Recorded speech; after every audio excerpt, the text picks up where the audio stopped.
Good morning po.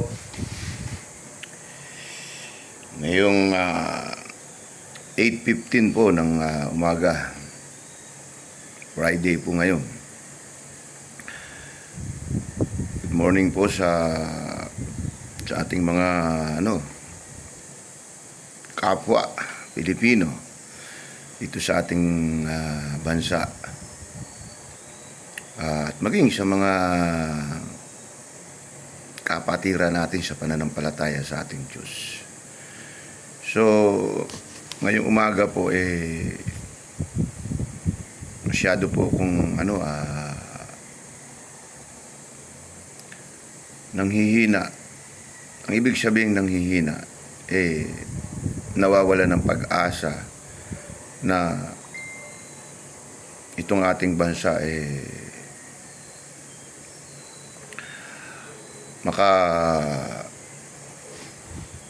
makarating dun sa gusto ng maraming taong Pilipino na guminhawa man lang sa buhay. Opo. Ako bilang isang mamamayang Pilipino, ilang presidente na po ang aking inabutan. Magbuhat pa po sa ngayon nakaluklok doon sa tatay niya. Sayang, hindi ko inabutan yung tatay ni Arroyo.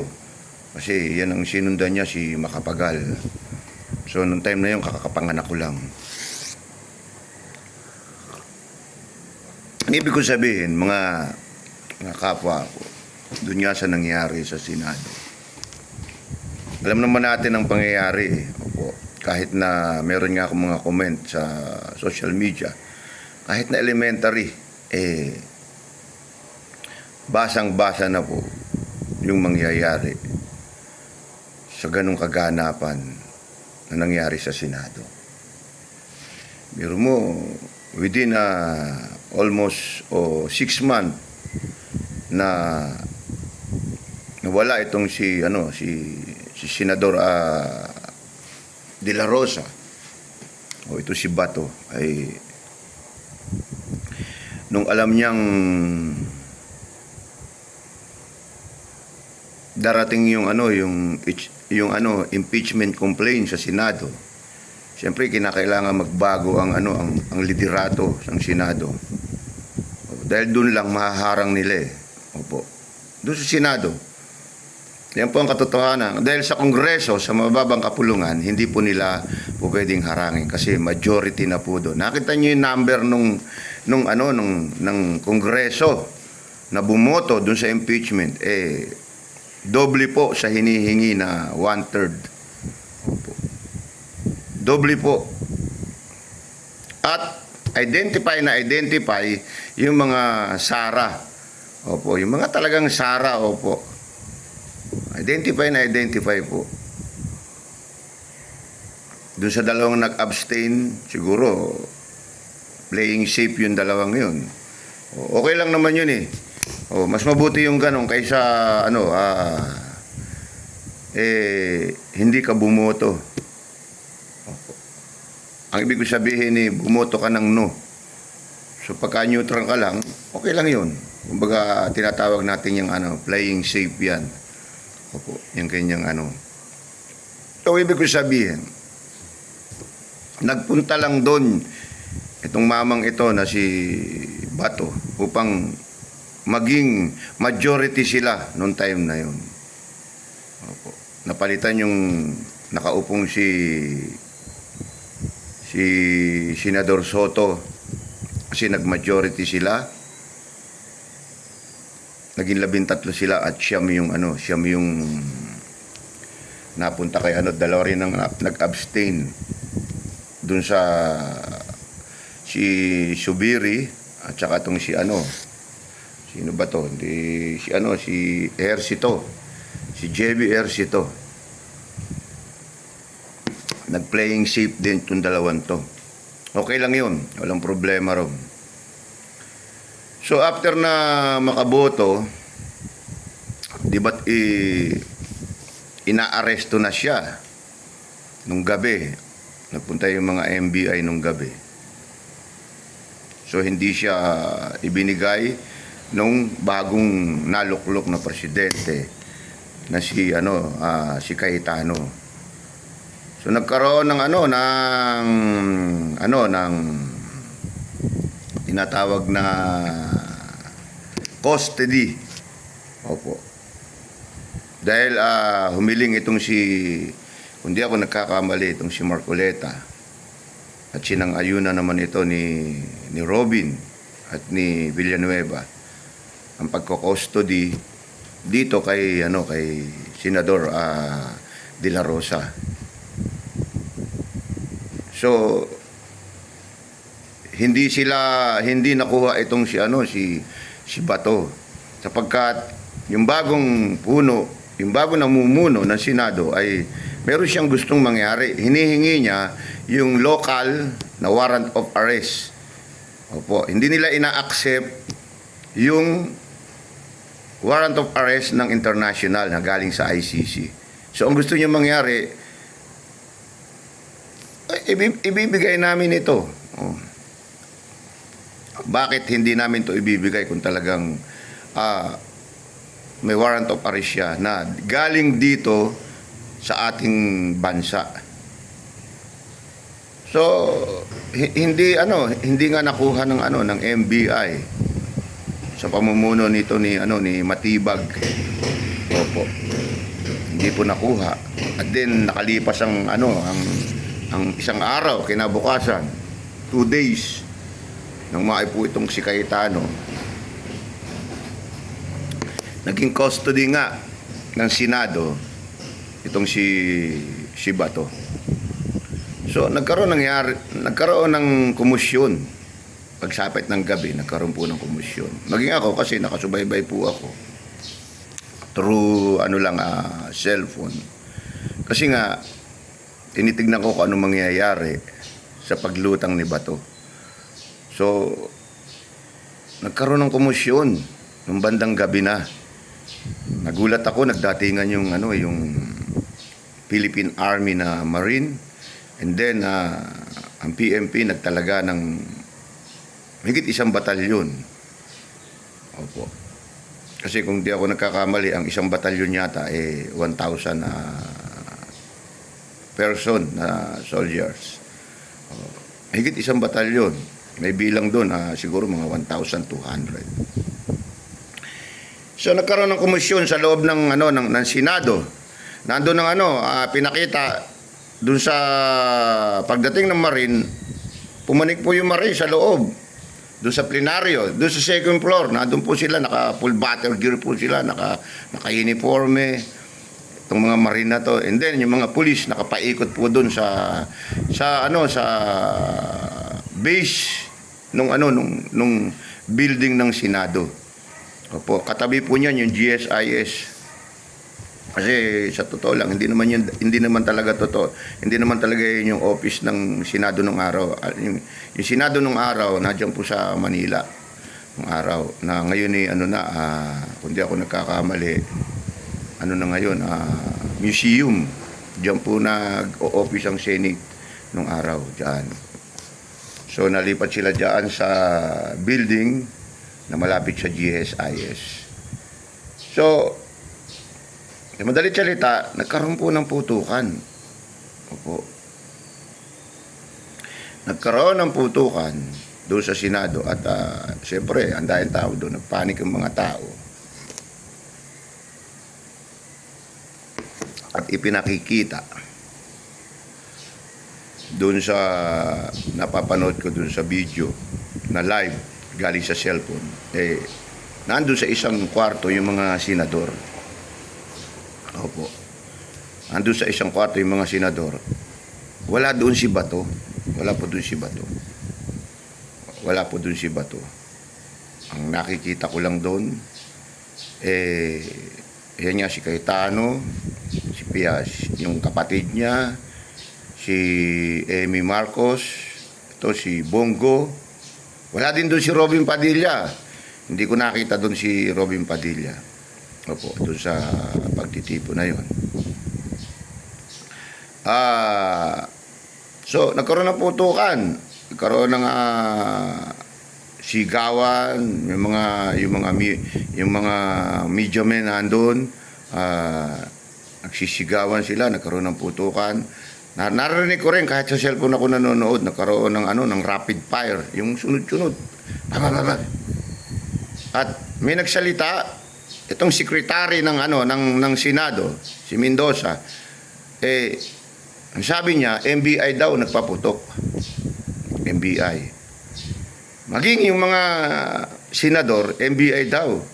Inutusan daw. Sabing gano'n, inutusan daw ni Marcos na paputukan daw. Sabi nung kapatid,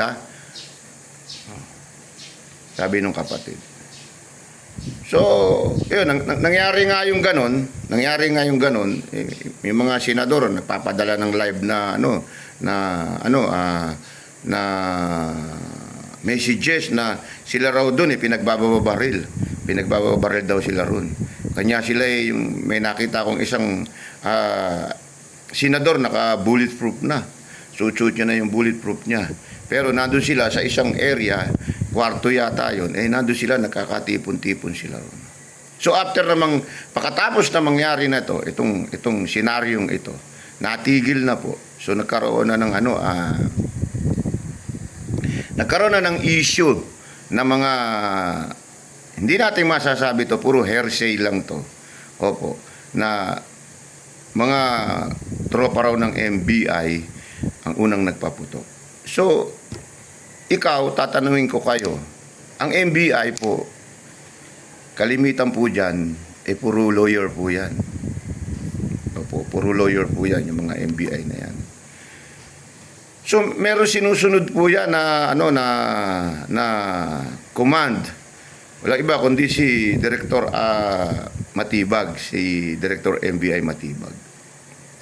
O pwede ba ang isang NBI unang magpaputok, ang tanong,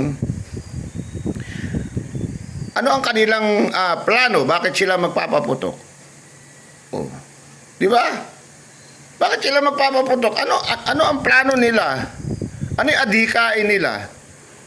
Para sila ay makipagbarilan. Dahil lang ba para makuha ng may tamang proseso po. Mga lawyer po yan, mga NBI na yan. Hindi ko pinagtatanggol ang NBI. Ito lang pag-aralan natin yung tama na mga issue na lumalabas. Meron pa lumabas, driver ng NBI. Isa rin yun. Ano ang magiging Ano ang magiging reward niya para siya magpaputok na isa lamang siyang driver? Ano ang goal niya? Ano ang hangarin niya para ang isang driver ng NBI magpaputok? Makisali ron. Common sense lang yung mga gumagawa ng mga ganyang balita katawa-tawa kayo. Opo, katawa-tawa kayo. Kahit elementary nauunawaan kung tama ang sinasabi nyo. Ako ay sa katotohanan lang po ako bilang isang Kristiyano. Humihingi ng hustisya. Yung pangyayari ng nakaraang presidente ng mga pinatay na napakarami na hindi man lang dumaan sa tamang hustisya at ito'y pinagpapatay na kaagad. May batas po tayo. Dapat dumaan sa tamang procedure. Ang isang taong inupasahan ng kasalanan, nagnakaw ka, dragista ka o nanrape ka, dadaan ka sa tamang batas. Hindi ka dapat patayin. So itong binibigyan ng warrant of arrest, ito yung PNP chief nung araw, ang kapanahunan ni Duterte. Naghahanap lang po ako ng katotohanan. Opo. Naghahanap lang po ako ng katotohanan. So, nangyari nga, after na mangyari itong komisyon na to, biglang nawala po itong senador na to. Mga 3 p.m., dineclare ng, ito ay una ko napanood sa news ng bilyonaryo. Ang nagbalita nito yung asawa ni Mar Rojas. 3 p.m. daw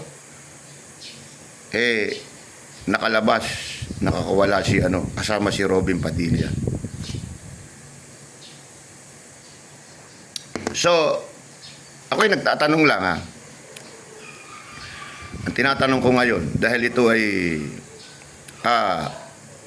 responsibility ng ating gobyerno. Nagkaroon po ba tayo rito ng plano? Dahil alam na natin, nandun na yung tao na inaaresto ng pamahalaan.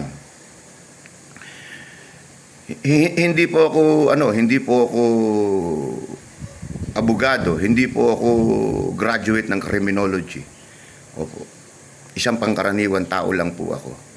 Isang Kristiyano po. Nagkaroon ba tayo ng plano na sa dinami-dami ng mga otoridad na nandoon, may marin, may pulis? Nagkaroon ba tayo ng plano na ikordon natin? Nagkaroon ba tayo ng command sa ating mga otoridad na ikordon natin yung kinalalagyan ni Bato para hindi na siya maka-escape? Ganun lang po yung kadali eh. Tayo po yung otoridad. Ang otoridad ay nagpapatupad ng batas. Hindi po ang Senado ang otoridad. Ang Senado ang siyang gumagawa ng batas. So karapatan natin ikordon. I-safe na rin. Sa pagkukordon, i-safe na rin. Kung ano man ang mangyayari. Doon sa tao na siserban ng warrant of arrest. Yun po yung alam niyo po ba, majority ng taong Pilipino ngayon medyo nahihinaan na sa nangyayari sa gobyerno. Parang nawala yung plano para doon sa gusto nating makita yung katotohanan. Napakadami, more than 1,000 yung pinadala ron.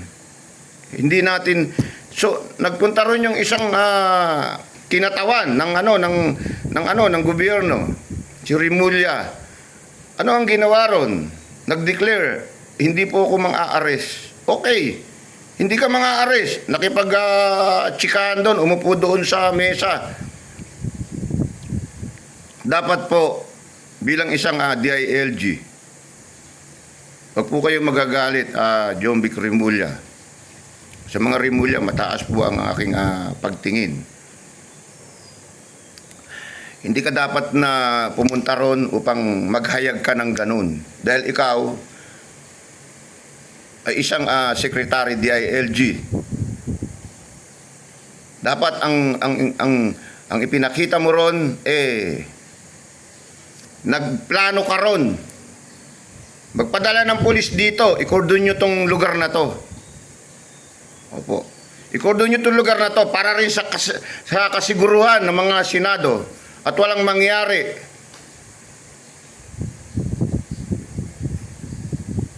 Parang hindi ko po ayoko pong magsalita ng hindi naman po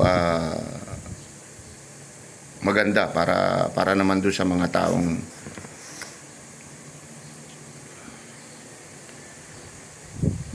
nagbago po ang pananaw ng taong Pilipino ngayon na sumusuporta kay ako. Hindi po ako supporter, sinusuportahan ko po yung adhikain ni hindi po ako maka-Marcos. Sinusuportahan ko yung adhikain na pagbabago ng bansang Pilipinas para makatikim naman ang kaginhawaan ng nasa baba. Hindi na lang habang panahon, puro pangako na lamang, yung nakakamtan ng mga taong mahihirap. Ginagawa nyo lang mga pangako, iniiwan nyo lang ang mga pangako sa mga tao. Pag nandun na kayo, nakaupo na kayo ron, magpapasasa kayo ron, bababuyin nyo yung batas na ginawa nyo. Paano kami? Kapag kami nagkasala, wala kaming pagpapaliwanag, ikinukulong nyo kagad kami. Kayong mga may katungkulan, kayong mga may pera, ang batas pinaglalaruan nyo.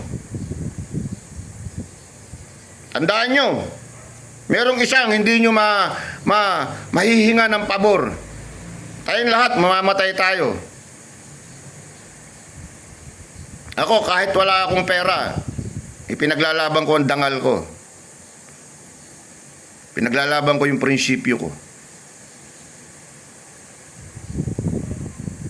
katotohanan, inaalam ko. Mag-ingat kayo. Mga walang taong dangal, mapagkunwari.